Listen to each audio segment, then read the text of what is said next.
different sects, different religions, different things like that. Because if they're not going to be able to take in the fact that you're talking about another. And that's what I'm thinking too. But that's on them because you've been brainwashed. That's what's gonna take place. And then another thing too is like they could learn about health, but as far as health is concerned, it's not the main focus or topic when you think on this platform. If they want to learn about health, they can actually we can have a class on that. That's right. We got some of that too. Right now, we were just talking truth, and then another thing, health is connected to the truth. Because in the super say the greatest of all is your health. Right. So if they book ain't explaining that, which you don't. In the Leviticus, if we tell you about this and that, don't eat this and don't eat that, and the split hub and the split foot and all this stuff.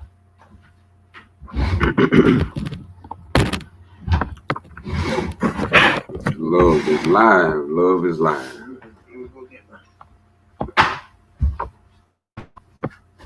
The highest plane of spirituality. Yeah. Not the Lord. And love is live. So I hope love is in everyone. The love is in the self.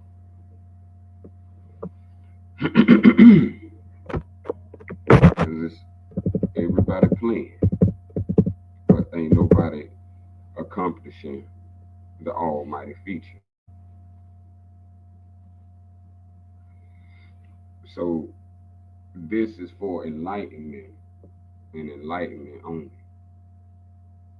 This is called self-gnosis. It's not for others. This came to me as a revelation. And for me doing the work, I've received the deeds from the work. So when we're talking about enlightenment, this does not come from ignorance. So if you don't spend most of your time doing the knowledge, then you're not on the path of enlightenment. The path of enlightenment is what solves all. But we don't know where this path begins.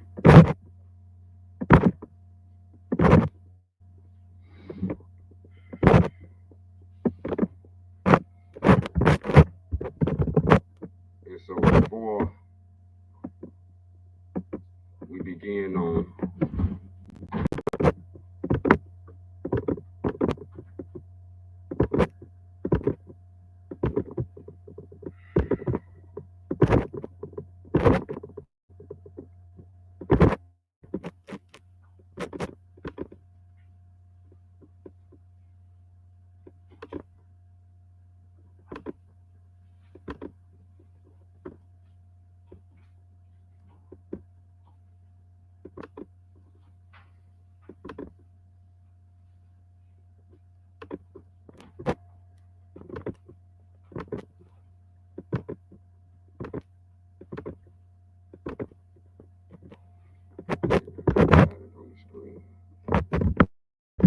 most people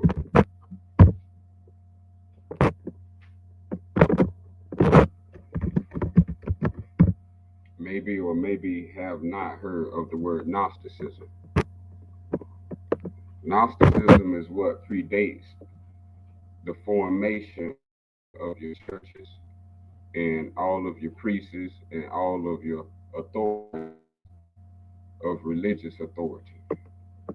So before there was a collective unit called a church, there were spiritual truths collected called Gnosticism that they did not want to spread.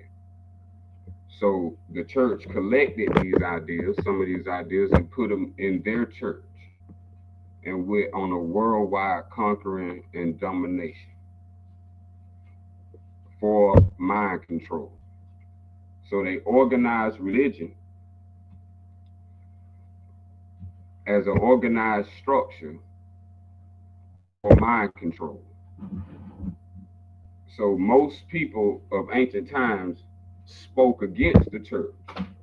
Today we have no idea of this. Most of us are a part of a church. In the ancient of times, the same thing that the book is telling you inside of the Bible, the same thing Gnosticism was saying in the past, to reject religion and the organized system of church. And most of the text that you read today in the New Testament is inspired by Gnosticism, which again, all of the authorities in higher places know of this essence. Now there's a token that we want to pull out of this, of to the main reason why this was hidden from all of the entire population and kept secret for those in higher authority. So you would not have any liberation because they control the worldview through this organized religion. So most of us have been involved in the church, associated with a church, know many people who attend the church. In the ancient of times, that would have been called denied, radical, heresy, because these things was mind control to control the people, and it was based on external salvation instead of internal salvation. So this is the main dissectomy that has created from why you don't hear the word Gnostics or Gnosticism anymore. But it still thrives and around, and we're going to come into a little small, just a small history so you understand where I'm going. So Gnosticism, a simple Google search. Gnosticism is a collection of religious ideas and systems that coalesced in the late 1st century AD among early Christian sects. These diverse groups emphasize personal spiritual knowledge. This is what we want to highlight, is this word gnosis. This word gnosis is what has been hidden from the people by the church. They turned gnosis into a external salvation. So all of the saving power goes to the authority of these religious institutions. So the word gnosis was the key word in Gnostic salvation.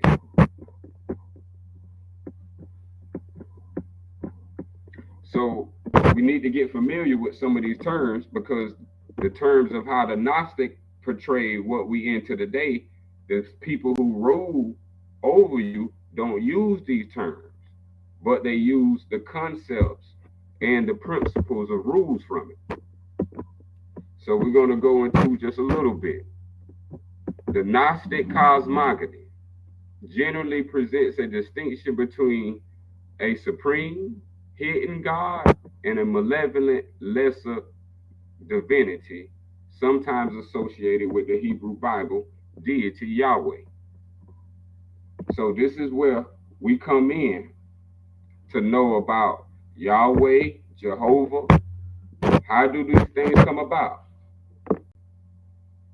These things come about through a previous form of unknown knowledge that was hidden, because it was set free the whole masses if the whole population were built on this spiritual identity instead of what is built on now as an external savior. So now we're saying this deity Yahweh is what you would call your governors. Your governors is playing the deity of Yahweh, controlling the lesser material world. So who is responsible for creating the material universe?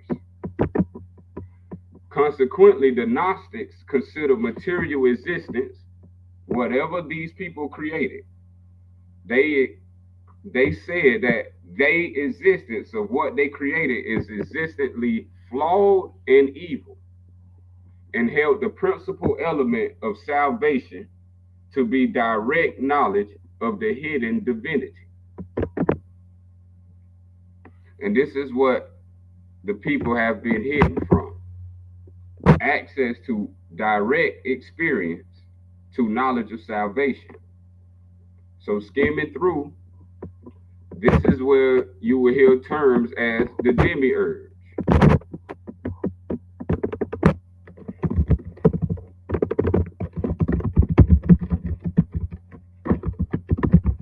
The demiurge is what is called your governor. So the main head of anything that's considered the lower self, in the ancient times, they called it the demiurge. So in fact, your government would be playing this character of the demiurge. The demiurge is a artesian-like figure responsible for fashioning and maintaining the physical universe. So these traditions is what they hid in books. When they say you want to hide it from a Negro, put it in the book. So this in books of Platonic, Neo-Pythagorean, Middle Platonic, Neo-Platonic schools. Don't worry, we got that all covered. We just want to introduce you so you're not unfamiliar to what's coming in forward in this lesson. Now, the demiurge is considered a subordinate god who arranges the physical world to conform to a rational and eternal ideal. So that's your religion, authorities, and any points of authority. How they do it is something called archons. So this is what we want to know. Archons is the ancient word for rulers or authorities that was in Gnostic wisdom texts. The number of archons varies depending on the context, but they are commonly said to be 7 archons in Gnosticism, corresponding to the 7 planets. So I want us to be clear. So now when we come to the Moorish Holy Quran and we see the 7, this is what is referred to. When Noble Drew Ali said he was revealing all of the Roman secrets, this is the Roman secret. Now, in this secret holds your salvation.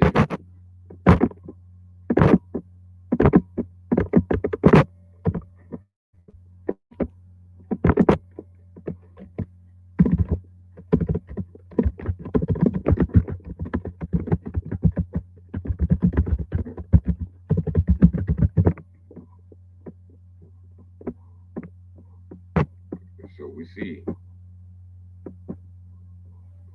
Gnosticism is a religious and philosophical movement. See, so this was not had to do with any church. This had to do with spiritual truths, or how the prophet said, a divine movement. To stop this divine movement for this information and knowledge to spread across the planet, they interrupted this, and now this word, gnosis, has been hidden for over 1,500 years, rendering a complete surrendering to one's identity. So this is what was hidden, the word gnosis. Gnosticism emphasizes the importance of knowledge, or gnosis, as the key to salvation.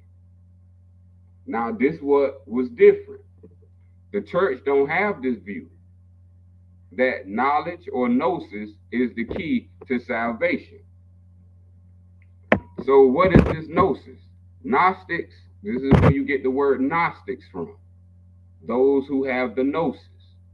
Gnosis or Gnostics believe that through the pursuit of this hidden knowledge that was kept by the church away from the people, individuals can awaken to their true spiritual nature and escape the cycle of rebirth and suffering. This is big. They reformed this as hell and birth.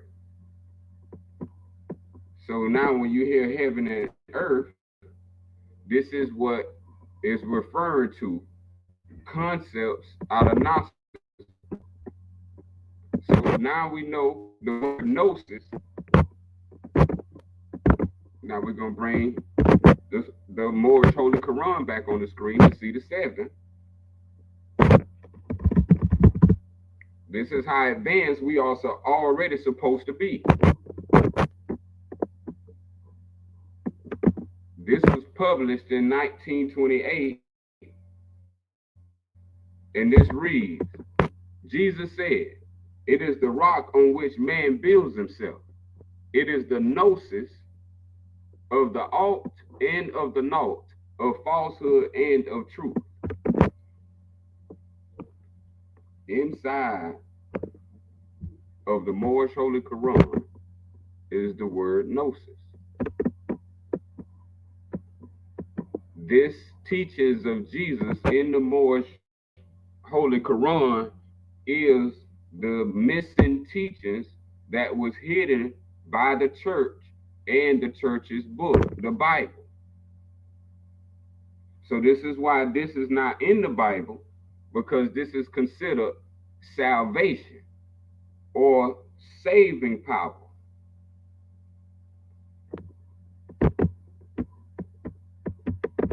So now we go back into our mind and memory. You done heard the church say, the church is the rock. See, this is where you have to have self-gnosis. My own self-gnosis let me know I've heard that in the church. I read that in the book. In the New Testament, it brings about a point where it tells Peter that to build the church, and the church will be the rock. But that's not true according to the gnosis. So this is why we don't know what God is. We don't know what self is. We don't know what our existence is. Because everything that you've been told about God, the universe, and your own existence is a lie.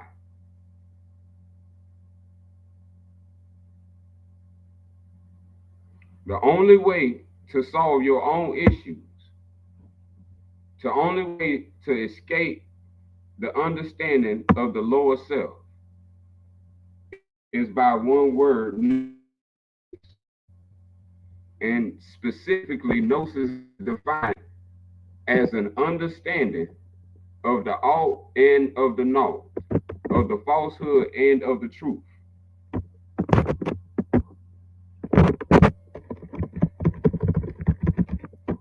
So we understand this seven, the seven spirits before his face.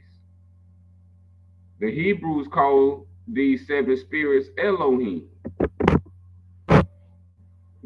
Sound familiar? These are the archons. So when I say the G7, these are your positioning of your archons, using the concept of gnosis for themselves, but giving you external salvation as a church or a book. And these things are not the true way of entering salvation or having everlasting life.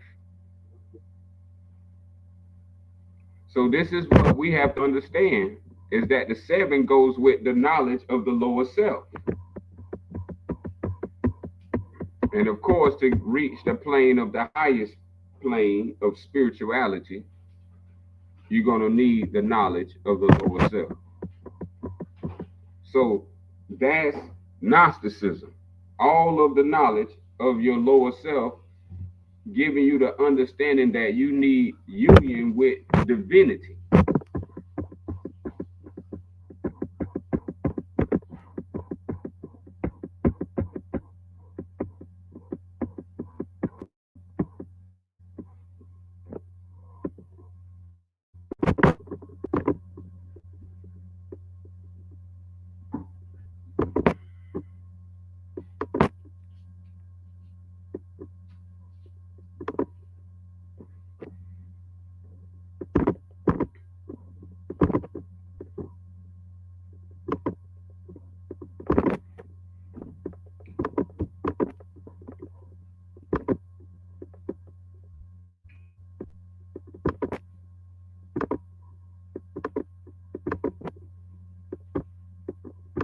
So no one can say they haven't been warned.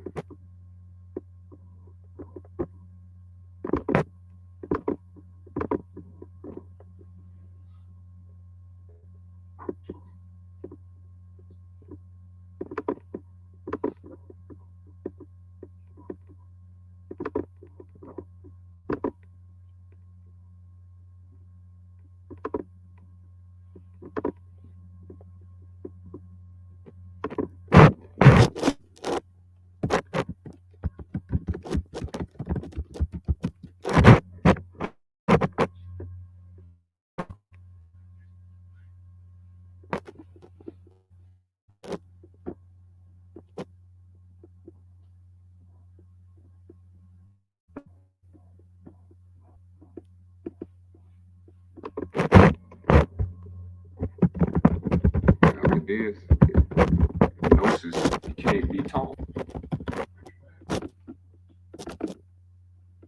You either know from your own experience directly, or you don't know because you haven't experienced. So there's certain things in life I have experienced directly to know the truth directly. So not only just healing myself, as the book said, once you have this knowledge, you should be able to heal yourself. So that becomes mediocre to me. We on the highest plane of spirituality. Health goes with the external part. So when one is doing right internally, health is just a byproduct externally. Because we dealing with gnosis. They show you how Noble Drew Ali named it. Noble Drew Ali named it Gnosis, the everlasting gospel. Question: what is an angel? An angel is a thought of all are manifested in human flesh. Question: what is the everlasting gospel? It is a saving power that comes from all are through our ancient fathers by his prophet. So the church can't give you this salvation. This has to come directly from the divine creator through our ancient fathers by divine prophets. And you show me what church was established by a divine prophet.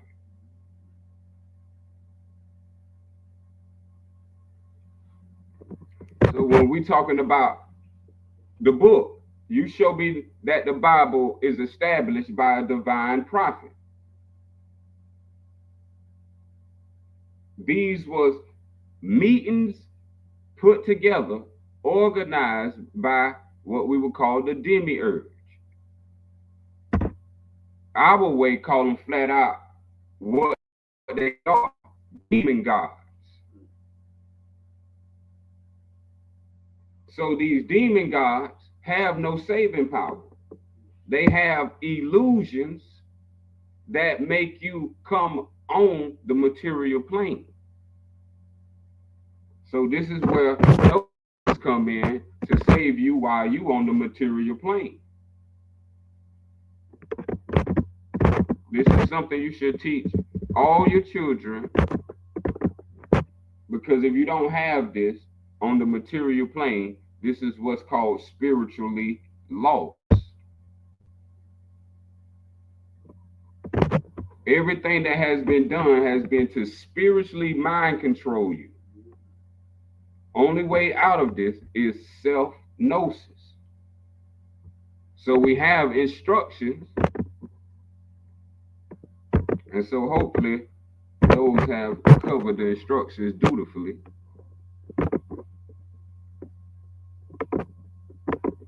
And so our word for gnosis is Islam. Islam.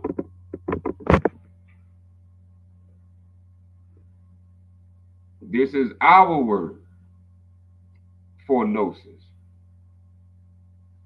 Islam. This is the whole understanding of the divine way. Now, those who follow Islam, follow the divine way, are called all Sufians. And these ones who have attained self-gnosis from the path of the way.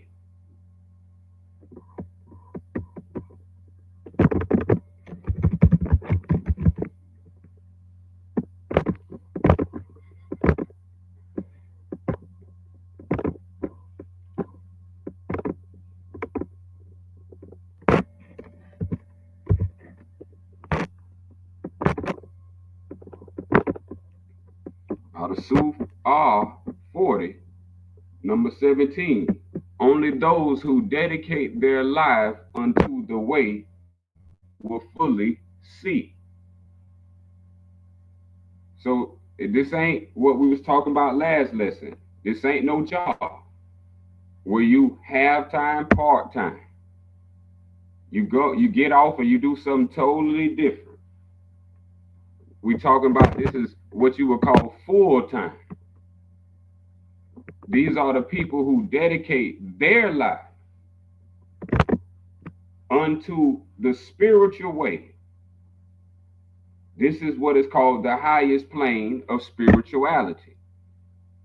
Spiritual immortality. So to reach spiritual immortality, you're going to have to know a thing or two. So even a black belt has to know a thing or two to become a black belt. So when we're talking about all Sufiyan, this is higher than your sensei. This is greater than anything lesser. This is the full understanding of self. So as we see now, to go along with the seven things that's going to block you from self-gnosis. Number one, existence. These are the 7 sides to a dimension that blocks you in from becoming everlasting life. Number one, existence. Number 2, form. Number 3, words. Number 4, all limit. Number 5, constrain. Number 6, diminish. Number 7, enclose. Now this is what the demiurge and the archons have created called your society. Your society is an enclosement, diminish your rights, constrain your wages, constrain your powers, limit you in all forms of righteousness, instituted by false words, have forms for you to fill out, and all this exists as a society. The society has nothing to do with the divine creator.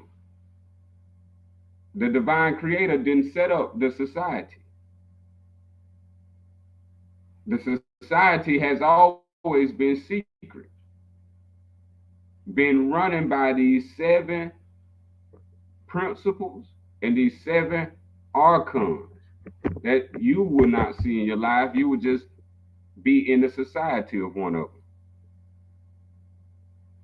And so this has blocked, hindered the salvation of man and woman, from knowing where they come from, to knowing that their flesh is an illusion.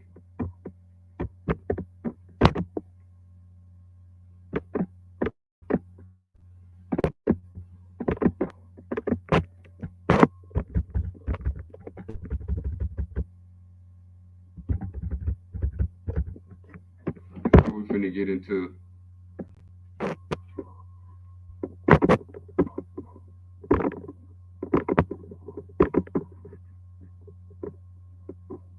some studies and learnings of it.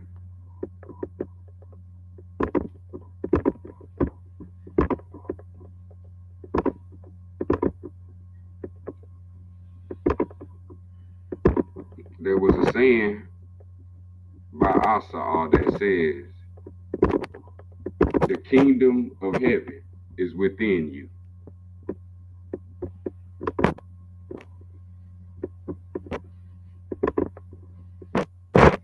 So within you means within you. Has nothing to do with the external world. This is what gnosis is. What is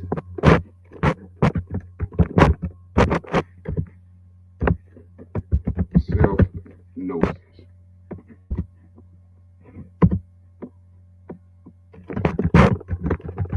That all are and man are one.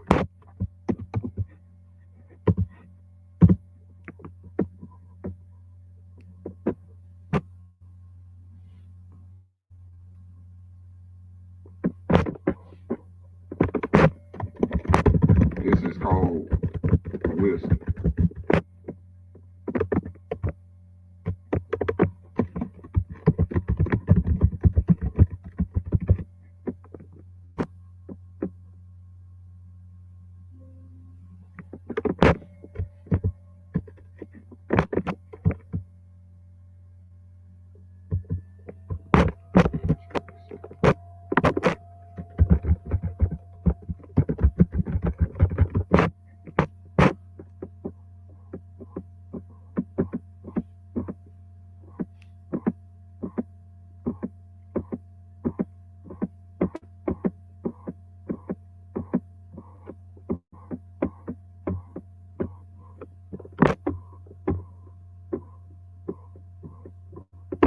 See, if we know these things, we don't have to go through these slow processes, pulling up literature. See, these things are things I know, but I'm showing. So I have to go and pull it up. Of wisdom, what have you to say? Wisdom is the gnosis that man is alt. So this is opposite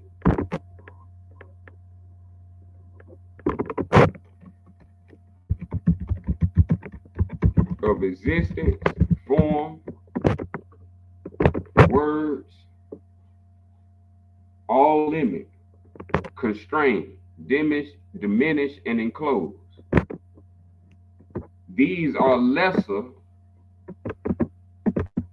laws of the manifest.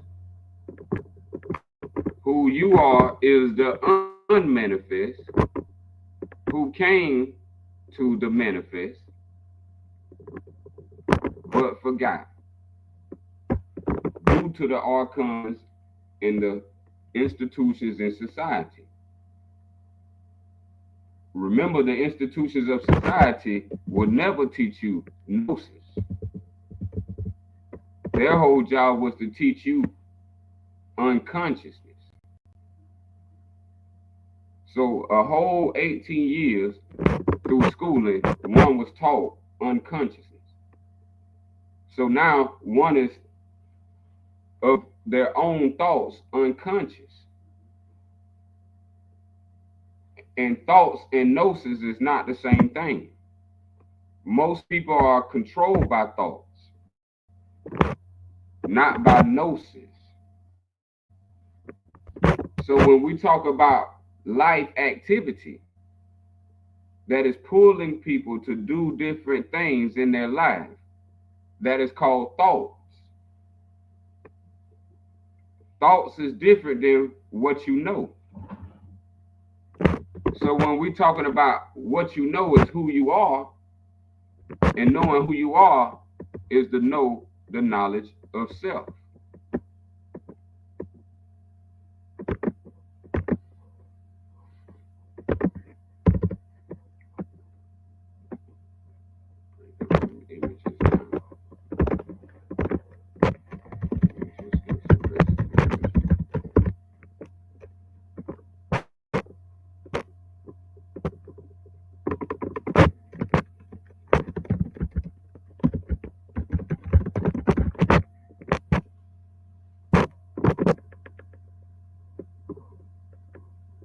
So when we see ancient glyphs such as this on the screen, this is gnosis in symbology. So everything around you have been placed in symbols for those who are enlightened to wake up to the deeper mysteries within. So the ancients spent most of their life learning how did they come into existence, what existence is, what was the purpose of them coming to existence.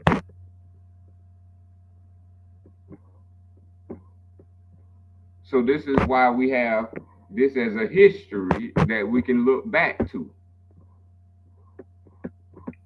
And so that point of how did you become man, and man is all.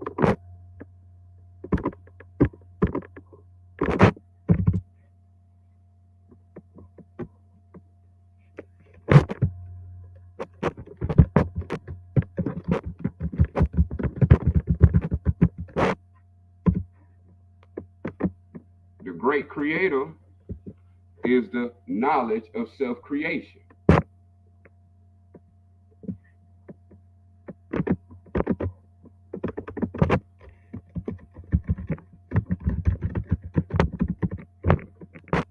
How did you get a brain?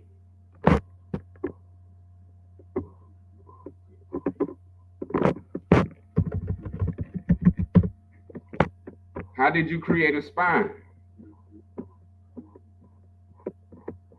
Who are you to do all this? See, the church don't want you to know any of this, because now authority will be in your hands.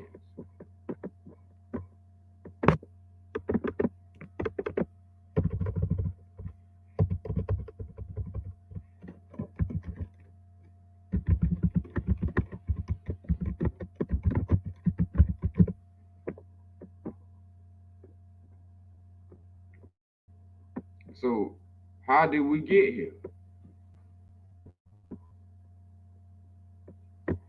We see the brain and the spine.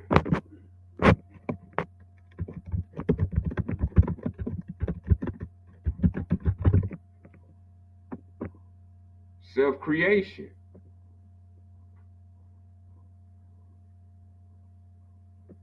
The self had to get an egg. This is how you got a brain in the spine.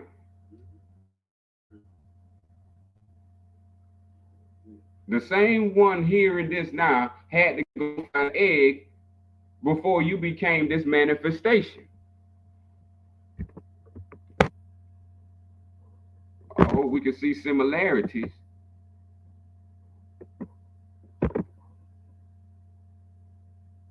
of the head and the tail. How did that come to be? From the egg and the sperm.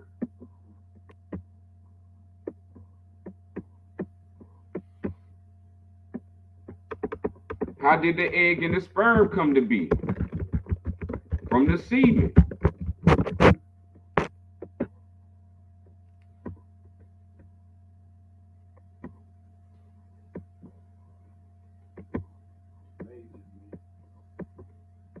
Where did the semen come from?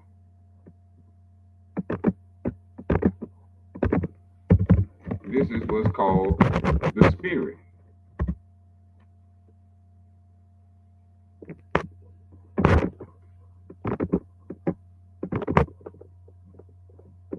So in self-gnosis, they didn't want you to know how you created yourself. If you knew this knowledge, you knew you wouldn't need an external salvation. So we see what they say, the land of milk don't like milk.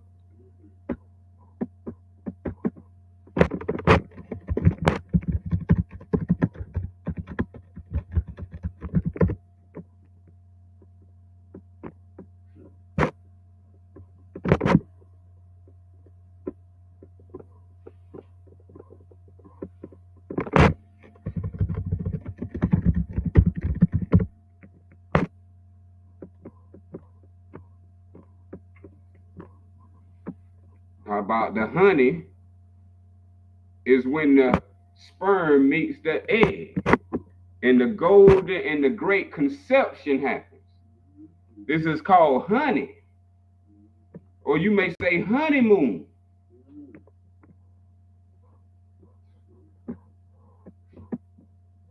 This is what it means when it say love created you.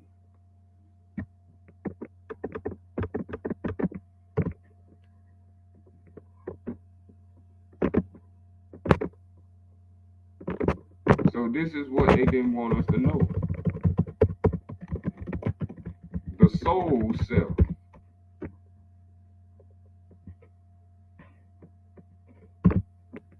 The soul self.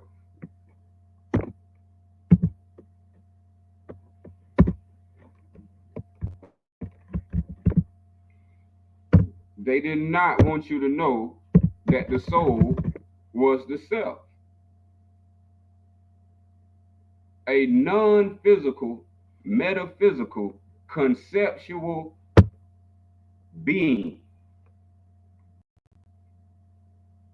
who can create themselves, recreate themselves, transform without matter.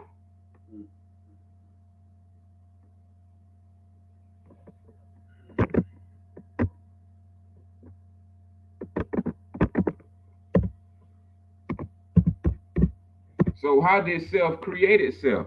From the soul. We're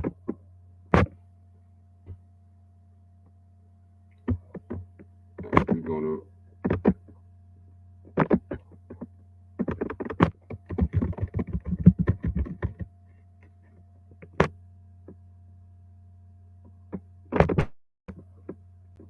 seven, as we see, thus the soul is all are. So when you hear the self-gnosis, this is what you're supposed to know.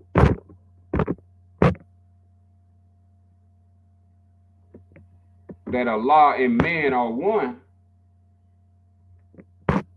That the soul and the man are one.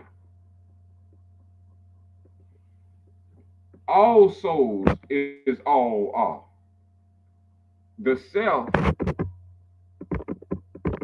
comes from the soul. The soul made itself. This is how you get here. The self made itself from the soul.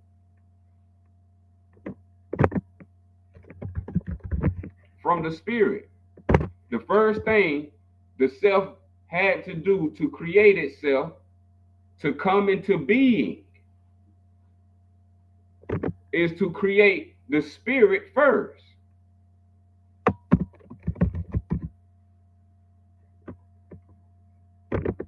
So this is the root of all understanding, that spirituality is all, and the universe is spiritual.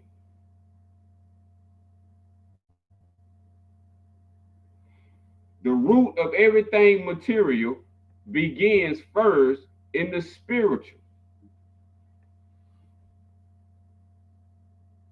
There's no material without the first spiritual.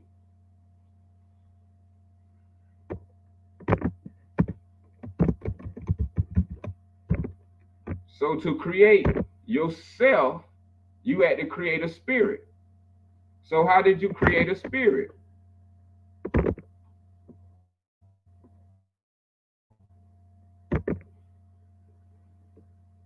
This is what it means by the Father. Everyone that is a soul came from a father. We're going to work our way down. Every soul that comes to this planet or this plane of things made manifest had to come from a father. The father holds the semen. This is why to the creator, life is nothing, as in easy to make. When it comes to death, is nothing. It's easy to make life out of death.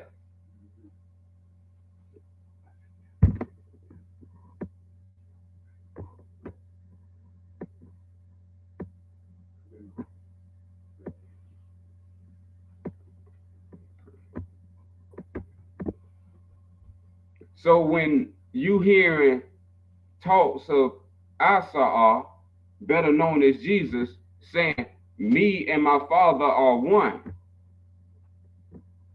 this is the knowledge. It's the same thing as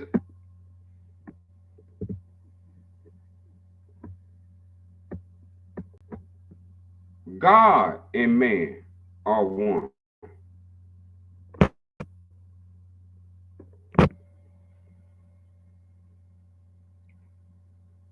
So when Jesus said, ye are gods, as it is written, it's the same as saying, ye are spirits.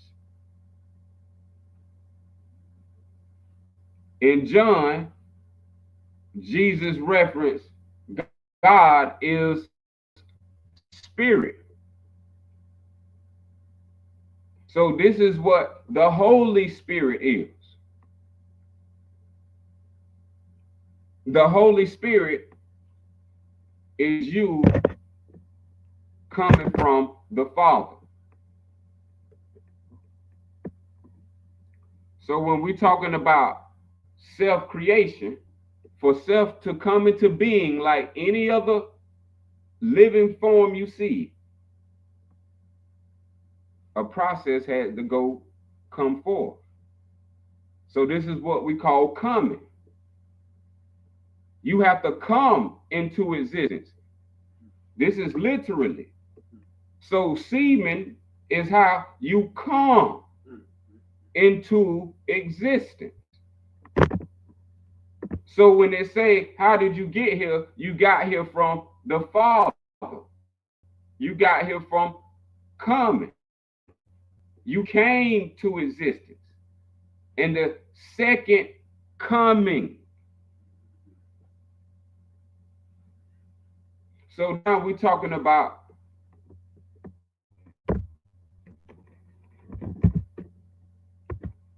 that was the first process for self to come into existence. You was a soul, you was with, as they say, one with all are. But to come into existence, you had to leave home and come here. So how did you come here? Through the Spirit. That was our way of ancient saying, through the semen. So after you created the spirit, that was you and your father. Now your father will have to find a woman. See how it all, this is why all the feminine and the masculine are equal. This is why it's causing dichotomy, because we don't have self-gnosis. So hopefully this will give us the self-gnosis we need. We got almost a little bit of hour. So now, so this is how we all come about. The father finding a mother. So the father has something in him called semen. And this is what most people can't understand. This is how the creator can bring you into existence, because this is divine. We talking about understanding. So when we talking about now, you have to come into existence. So now the father has to come. And when the father comes, he puts you into a soil. He plants the seed into the soil. That soil is the mind. You call it the woman. The womb that the semen is planted in now becomes a soul.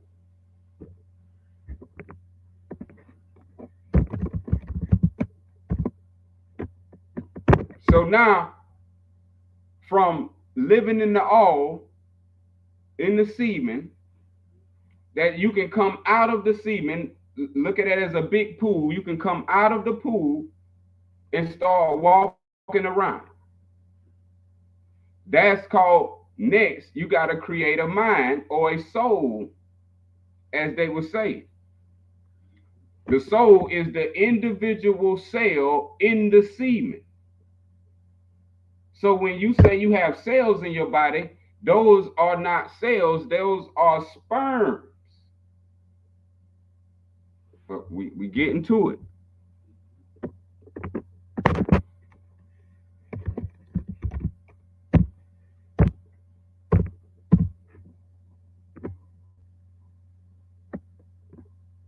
So now, to be planted as an individual, you have to be planted in soil for that individual to grow. So now the semen was planted, which is the spirit, was planted in the mind. The mind is the womb. The womb is where the sperm incubates.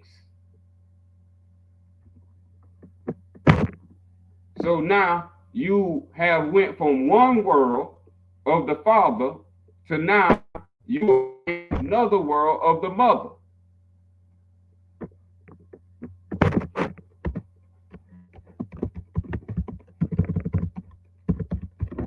So the one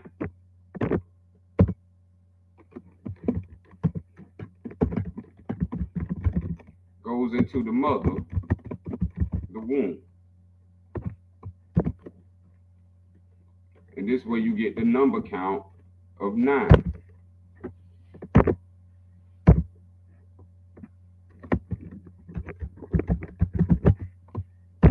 So it took you 9 months to get through this process to become a living soul. So this is, you came through all this to give up all your powers.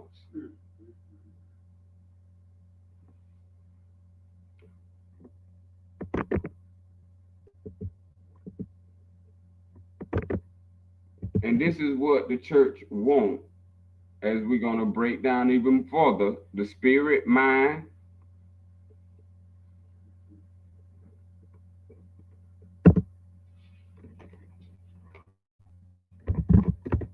and now this is why you got the 5 points of the body.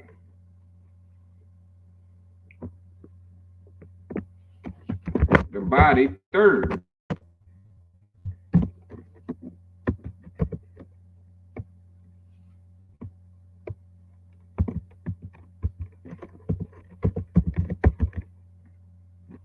call it baby, but it's body. It's the birth of the self as a living soul. Birth of the living soul.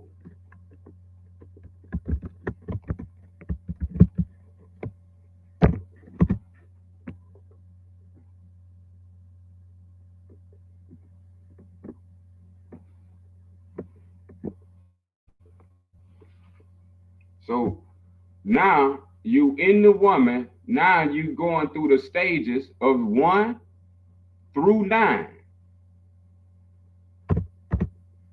which gives you the number 10. 1 plus 9 equals 10.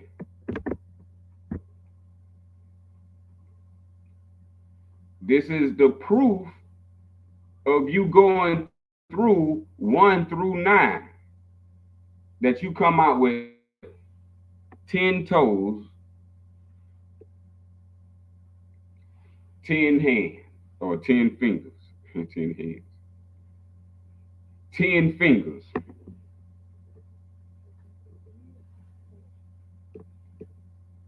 Oh, on the number count, that's a 3.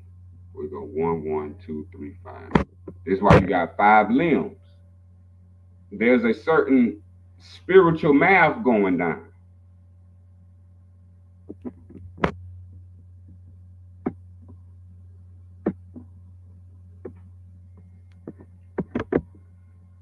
So this is how they was built. Everything was built according to this spiritual math. This is why everything was reproducible through math, because of the gnosis. But ours now is to climb back, as we're going to see.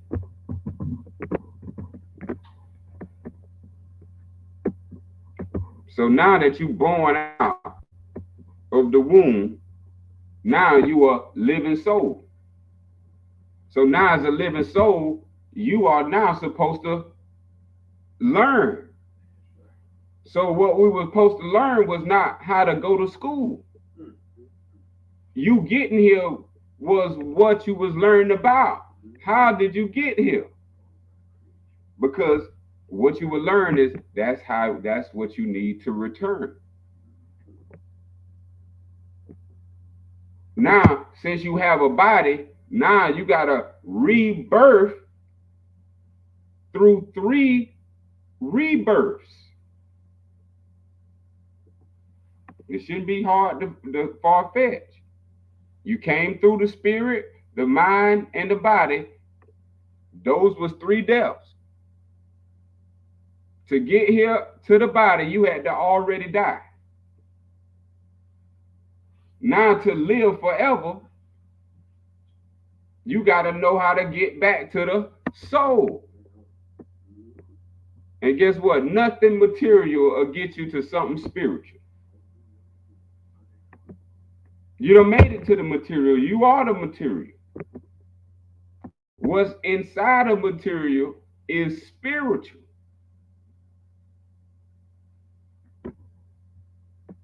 And for spiritual to awaken, it needs self-knowledge. No other knowledge will awaken the self. So through these experiences of coming through the spirit, mind, the body, self has lost its knowledge. Now it has forgotten. So now this is why you're born, and you're born with parents. Parents are guardians to help guard you back to your heavenly estate. But 1,500 years done went by without these teachings and not these knowledge, and a whole nother institution was replaced, teaching them something that they would never use at death, in death, and never will be able to reach everlasting life. This was the gnosis that you had to be one, come back one with your spiritual self. This was called making it through the eye of the needle. The eye of the needle is the spirit. The same hole you came out of, called the semen, coming, you got to go back through as an eye hole of the needle. But it's going to be internal. So now that you got the body, you got to now rebirth the body. You got to rebirth the mind. You got to rebirth the spirit. This is why they didn't want you to know this, because now who gonna be on the job? If you know this is the real work to do, that you got to get up out of here, or you gonna keep coming back to this place with the Caucasian over your whole estate, over your land, because everything is going to the plan that was written. Until everybody wake up and have self-gnosis.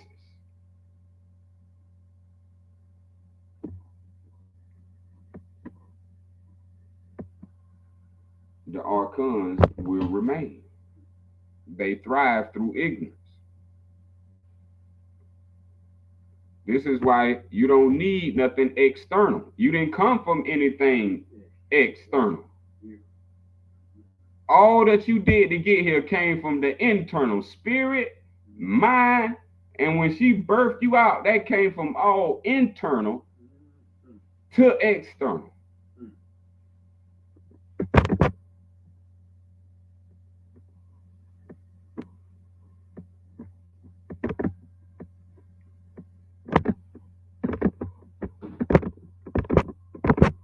So now let's go back to the picture of the brain and the spine.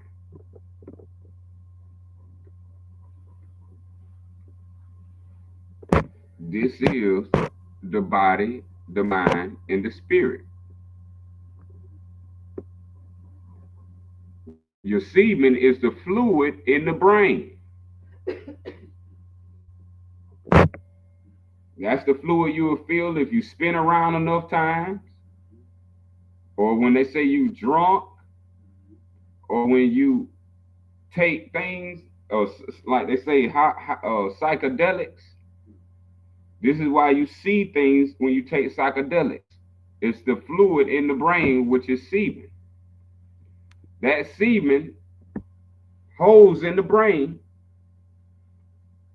And as you see, the brain has a stem. This is how the stem becomes an individual, and the semen goes down. When we saying we coming, it's going down. So the thing going down and you come out, you're gonna have to in death, you gotta go back up. You gotta go back up. Your body is no longer in use. So you have to understand the mind. The mind have knowledge points. Each of these points, that's what they call 33. When you hit the top point, you come to the opening within the brain. And this is the eye of the needle, or the olfactory eye.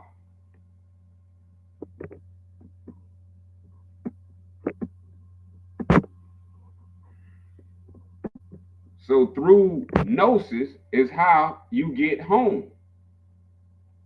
If you don't have gnosis, it's called thoughts gonna bring you back. Because the same thing in existence that you feeling every day called thoughts that's pulling you and pushing you. These are the same things you will experience in death. And if you are distracted in life, you're going to get distracted in death. If you concentrated in life, you're going to be concentrated in death. Remember, death is no enemy. Death is a friend that united friend with friend. So we have to understand, just like we got here, we're going to have to leave here. What this is,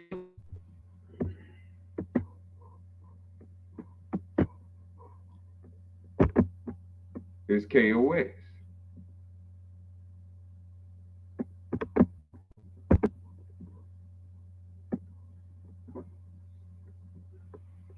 The self-creation knowledge.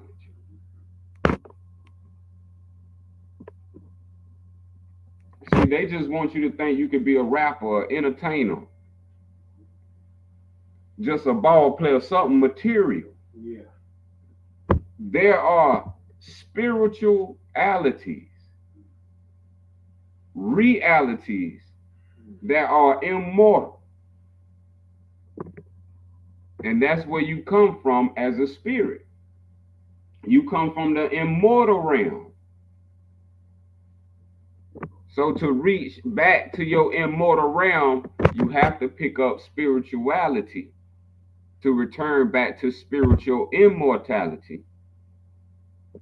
And that is what is called self-gnosis. And once you have self-gnosis, you made it to KOS.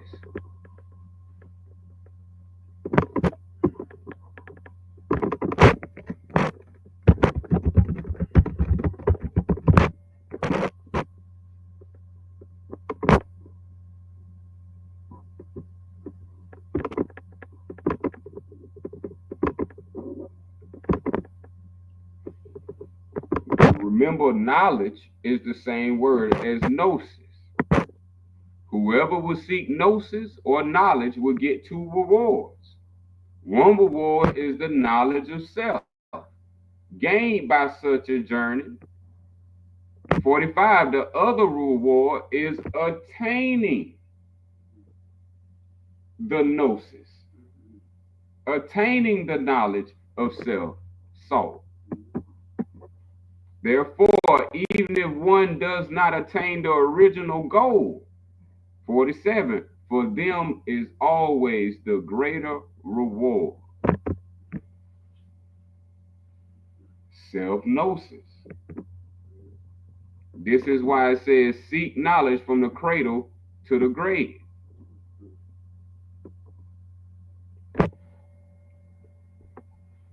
So when we're talking about understanding, this understanding would never be taught in churches.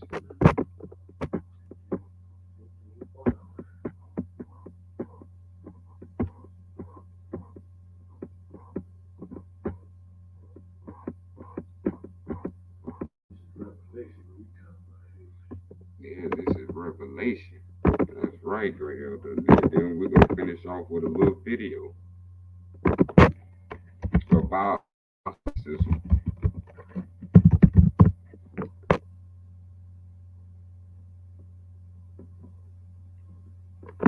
End of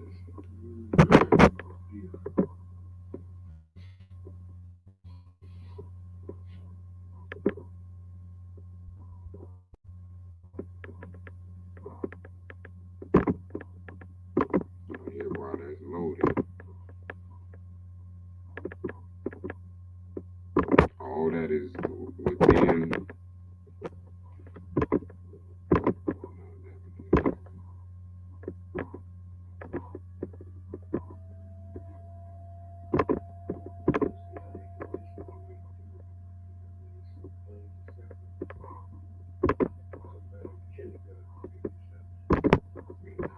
So this is the way out.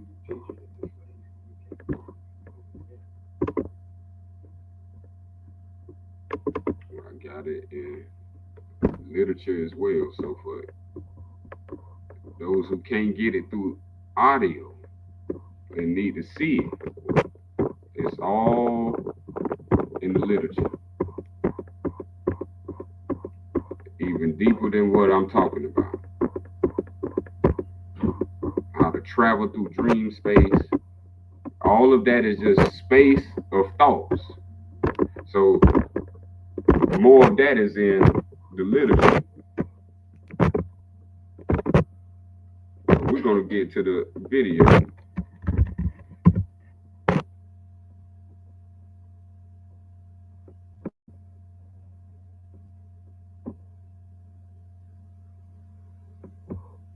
Let's see.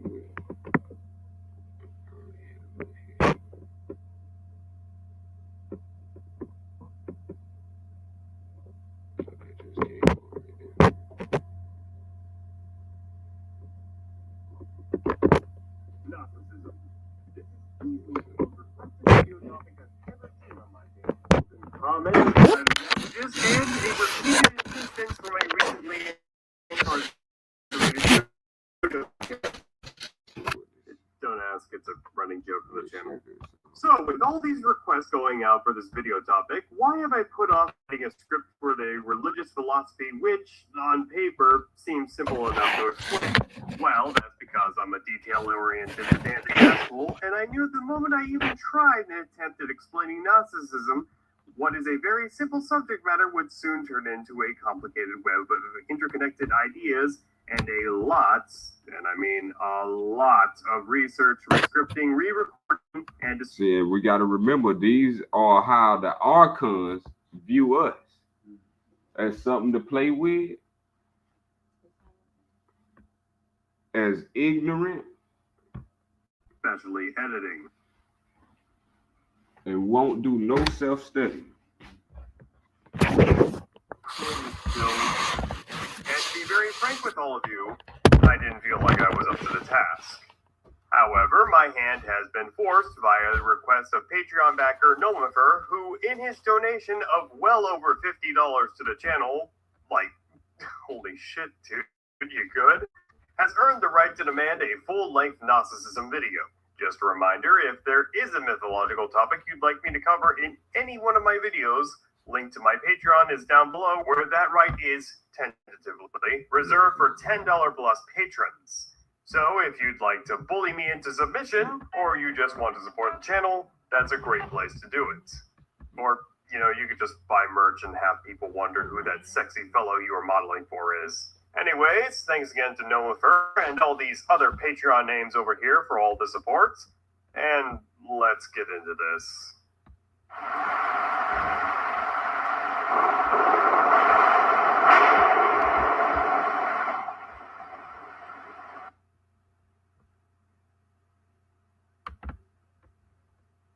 So you think you know Wix? Do you really? Yeah, it's called monetization. Everybody making money. You can use different shapes to create.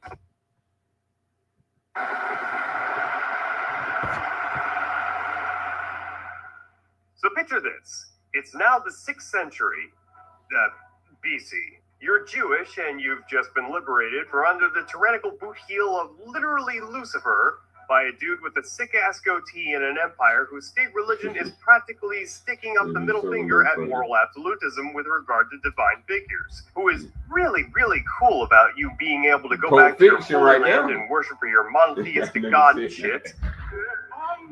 And now, being separated from your land of milk and honey and being treated as a second-class citizen by your captors, you start to ponder on whether or not your god has your best intentions at heart. But then you turn to that super cool guy with a badass goatee who you have just recently appointed your messiah some 500 years before the main guy and about 2,500 years before some asshole on the internet making this very same nonsensical postulation was born. And he starts to present you with some ideas from his state religion which exonerates your absolutist god from any sort of wrongdoing by incorporating the existence of a literal scapegoat who is a dickhead anyway. And now all of your problems are solved. Minus all of them save the one we just went over. So it should be apparent to anyone not strictly playing a game of semantics that the seed of Gnosticism predates the Second Temple era writings of Judah and later the cult of Christ in the form of Zoroastrianism as a religious That's Mithra right there. That's the sign of Mithra. Which permeates itself within not only this period of Judaism and its subsequent evolutions, but is also present within Slavic mythology, Tengrism, and even fucking Buddhism, which in of itself is undeniably the first religion which can accurately call itself Gnostic. Essentially, at its core, Gnosticism is a rejection of the... All of it has been authoritized, canonized, all for corruption. Yeah. If we don't know this, we're going to fall into it. And once we fall into death, we got to know self-gnosis. If we don't have self-gnosis at death, the idea that any or clergy has a monopoly on morality and the rules by which one should govern their life, trading piety for personal spiritual knowledge. Hence the name Gnosis. But what if you want to go on a journey of self-discovery to alleviate all of your religious anxieties, but still want to believe in a holy, benevolent God?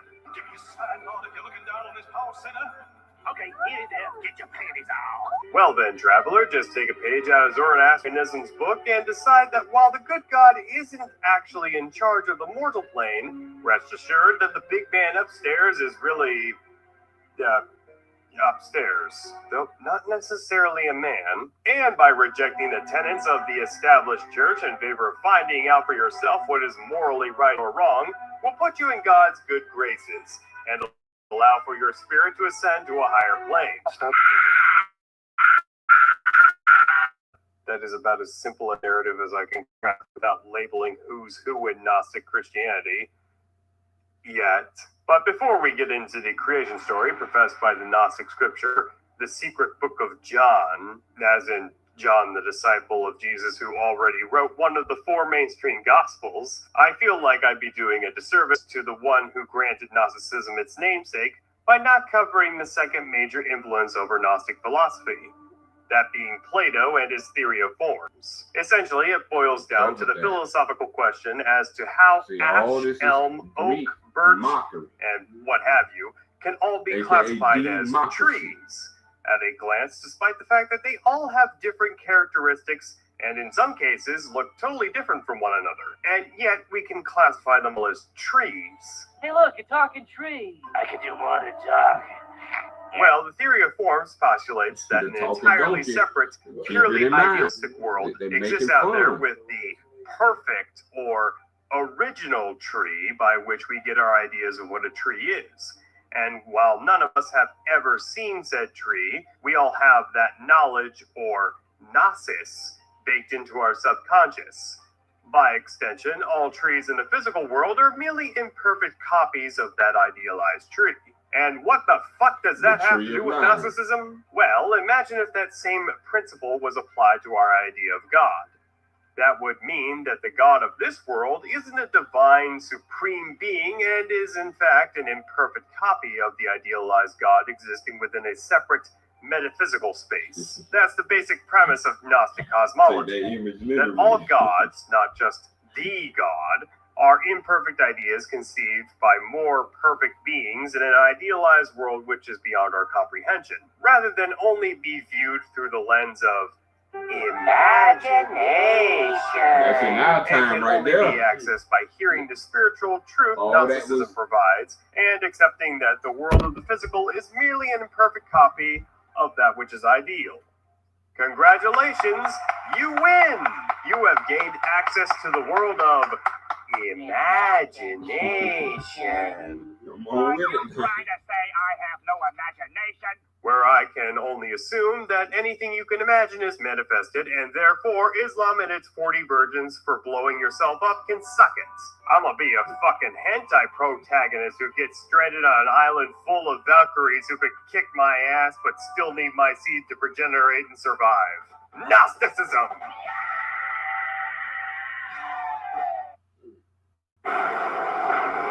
This is what, another ad came, this is what democracy have done.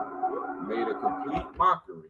So as I have already alluded to, Gnosticism has its own creation story, but goes back a bit further than when the world was vast and void, to a time when there was only one truly perfect being, known simply as the monad, or invisible spirit, or father of all. This formless being exists within the eternal empty cosmos, thinking only of himself, since that's all there really is to think about, until his thoughts suddenly and spontaneously usher in the existence of a new being, a sometimes female, sometimes androgynous womb of creation, by the name of Barbello. After she is born, Barbello decides that she likes this whole thinking business, and so the monad grants her the powers of foreknowledge, incorruptibility, eternal life, and truth.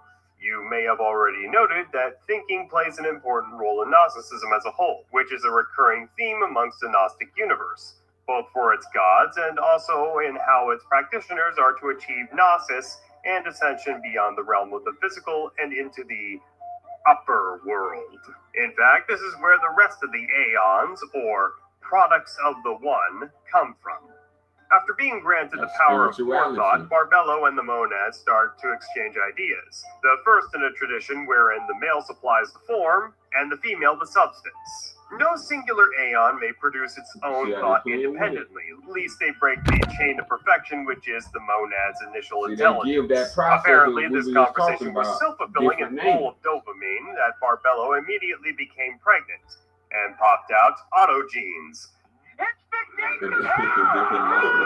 A child of light who embodies the mind, who also worked as a son to finish off the original Holy Trinity of the Father, Mother, and Son. Autogenes also went by another title, that being Christ, after he was anointed with the knowledge of the Father, so that he may become yet another perfect being. And so now we're up to 3 divine beings, the monad, one essence, Barbello, forethought, and autogenes.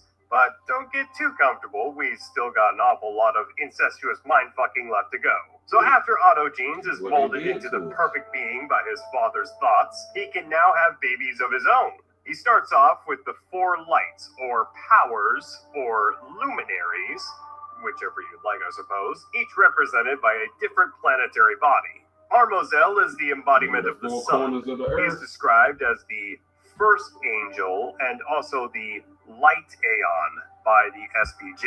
Oriel is the aeon of Venus, who interestingly enough goes by the male pronouns despite Venus's traditional depiction as a feminine object. He shares a name with the pseudepigraphical angel Uriel, who is known for his iconography of carrying around a disk of the sun. Confused yet? I sure am. Gave his tie. Damathai is the aeon of Mercury. Sadly, this one comes down to humanity in the form of an old man or several old men that teaches about alchemy, astronomy, and whatever other pseudoscience white girls go nuts over. And by the way, let me know if hermeticism is something you guys would like to see in the cards for a future video, since this one set up the precedent for religious philosophy rather than purely cosmology, I guess. And finally, we have El-Elith, the aeon of the moon and cows? I couldn't find an explanation for this one anywhere. El-Elith is unique within the luminaries, as she actually shows up again later in the SBJ, but may also have been mentioned in the Gospel of Judas, which I promise you, have some patience, we're getting there, by the title El, which carries with it connotations denoting him as a much higher being than just a paltry angel. However, this is based off the old Canaan lore, which influenced the earthly Yahweh, who, spoiler alert, is actually the bad guy in this version of the story. Making it unsurprising that one biblical narrative which remained untouched is the story of Nimrod / Zoroaster / Snorri's Bible fanfiction antagonist from the Tower of Babel. A marvel of human engineering only possible via the people of the world coming together under one language. However, Yaldabaoth confounded these people's tongues and humanity was forced to abandon their project. But the dream still lives on. And you, yes, you, dear viewer, can fight back against the forces of the false god with today's sponsor, Babbel. Babbel is a free language learning tool which allows you to learn a new language at your own pace for a fraction of the cost of a traditional college course. Not to mention, studies have shown that Babbel is even more effective at helping you learn than by traditional methods anyway, with only about 10 minutes a day. So there is literally no reason not to sign up. Learning a new language is the building block to help you become a more well-rounded and communicable person so that you can move out of your mother's basement and into the stars. Literally, we need to bring back the Tower of Babel project, and the only way to do it is for you to go to the link in the description with the coupon code and save a whopping 60% on your Babbel subscription so you can be like me and learn a new language the fun way, through games. Oh, yeah, I love this one. What it say? This is the one where you have to speak the language properly, otherwise a whole bunch of people get derailed and die in a fiery train accident. Let's go! I'm going to tell you a story. I thought about what he just said. And the president just signed executive order that English will be the only language in America. Ain't that a kick in the head? See? Ain't that a kick in the head? The only language. The demon urge, that's them. It's capital T saying this now. The archons doing their job, keeping one away from self-gnosis. Yeah. Telling you that, but they ain't telling you self-gnosis. Yeah. Sign of mind control. A story about humanity. I have been channeling. Auf Wiedersehen. Mir ist gut. No, mein Name ist Robinson. Wie geht es Ihnen? He is forethought disguised as a human being who comes down to earth to preach about the benefits of speculation within religious institutions and the upturning of certain philosophies to craft a brand new narrative. However, John was not the favorite apostle of Jesus. That's in why this you narrative. got so many narratives. And in fact, he kept on going with the biblical narrative spoon-fed to him by the Pharisees up until Jesus came back after his crucifixion to explain to him all of the aforementioned mythologies surrounding Gnosticism. Those of you who have been keeping up with relatively recent news regarding the Bible may know that in 2006, a new Gnostic narrative was discovered which pointed to the least likely person imaginable as a true favorite of Jesus Christ, Judas Iscariot. Wait. Hold on there, Messiah. I hear one of you saying as you try to tune out your parents arguing downstairs, threatening divorce for the umpteenth time this week. Judas? The same one who sold out Jesus for a few pieces of silver? The guy who may have been a vampire according to the third Librarian movie? That one Dante says is personally being tormented by Satan himself in the ninth circle of hell? Yep. Gnosticism has a way of turning the entire narrative on its head, doesn't it? So, yeah, the Gospel of Judas is a relatively recently discovered document which paints Judas in a new light as Jesus' favorite disciple for his willingness to learn about the God who is different from your God, as JC so eloquently puts it to the other apostles. The story goes that after Jesus says this, the others become upset and question him as to what he means by that, to which Jesus challenges the men to step forward if they, quote, represent the perfect man. None of the apostles do so, except for Judas. Not to state that he himself is perfect, but to tell Jesus that he knows who he really is, but is not worthy to speak the name of the one who sent him. That being Barbello. From then on, Jesus and Judas start having secret fireside chats where he is informed about the true nature of the universe, why Jesus was sent to Earth in the first place, and how to join the Aeons in the world of forms. From there, they hatch a conspiracy where Jesus asks for Judas to turn him into the Roman authorities so that he may be put to death and freed from his human form before Yaldabaoth gets word of his heretical teachings, and thus explains why Jesus knew of Judas's betrayal ahead of time at the Last Supper, and recontextualizes the fallen apostle from the servant of the devil to the most altruistic of the bunch, and the one who, in making Jesus a martyr, will set off a chain of events where the Matrix will eventually wake up to the true nature of the universe and be relieved of its inferiority, thus making it the 13th and last heaven, a paradise realm with not Jesus Christ, but Judas Iscariot as its appointed ruler.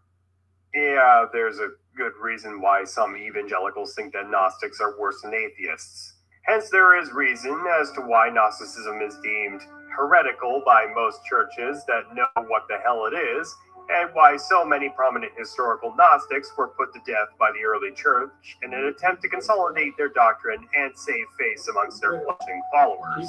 This is in rather stark contrast to where the church was around 100 or so years after the death of Jesus, as evidenced by the career of Valentinus of Rome, a holy man who actually became Bishop of Rome, which means that in an alternate reality, Gnosticism is the mainstream for Christianity, and the whole God is a perfect and infallible being narrative would likely have taken Gnosticism's place as the offshoot, somewhat kooky philosophy to be snuffed out by church leaders in the years to follow. Educated in Alexandria, Egypt in the early 1st century, Valentinus was very familiar with Greek philosophy, specifically Plato's theory of forms. While his teachings weren't word-for-word copies of the SBJ, Valentinus taught that the true divine salvation was brought about by the Word of God, and that in order to escape the false reality around them, they would need to reject materialism and accept that the world was created for evil purposes,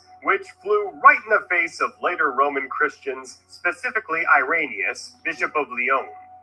These people, in good Christian practice, burned the writings of Valentinus and condemned him as a heretic post-mortem. However, not everything was destroyed, as the Gnostic tradition lives on, with the narrative of a divine, perfect God presiding over the God of this ugly, imperfect, and sinful earth, living on in the eternal conflict of Satan versus Yahweh.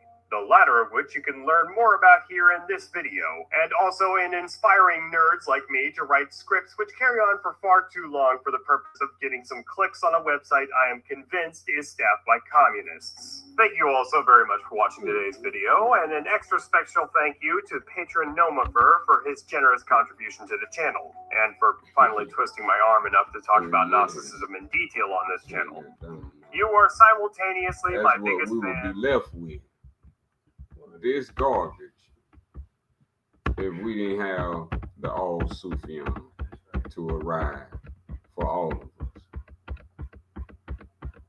That explains why all our people in bad shape. In bad shape. Everything ain't nothing but plague. Go to church every Sunday, still in bad shape. Still in bad shape. They ain't got the mind. If it weren't for the all Sufyan, that's what we'll be left with. Nothing but crap, bull crap. And people playing games with the truth. Yeah. When the one truth that exists is what needs to be known by all the people.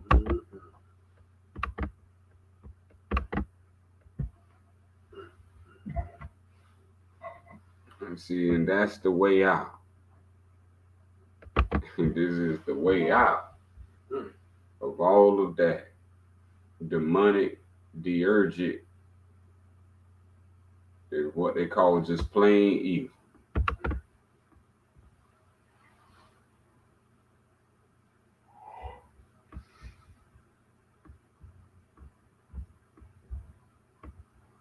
And see, everybody been playing on your self-creation story of how you came to be, giving it many names, many characters, archetypes, myths, everything. Depicting these things I got on the screen: the soul, the self, the spirit, the mind, and the body.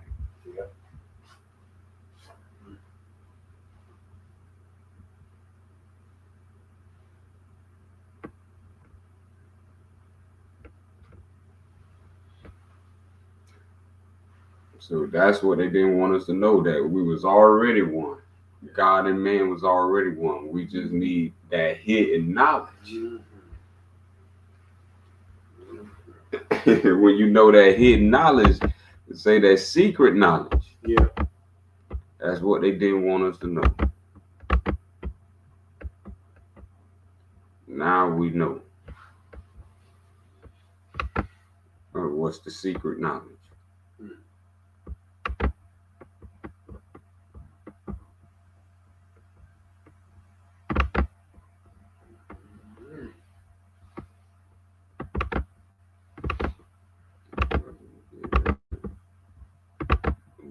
On that note right there. Trap and set. That's what he said.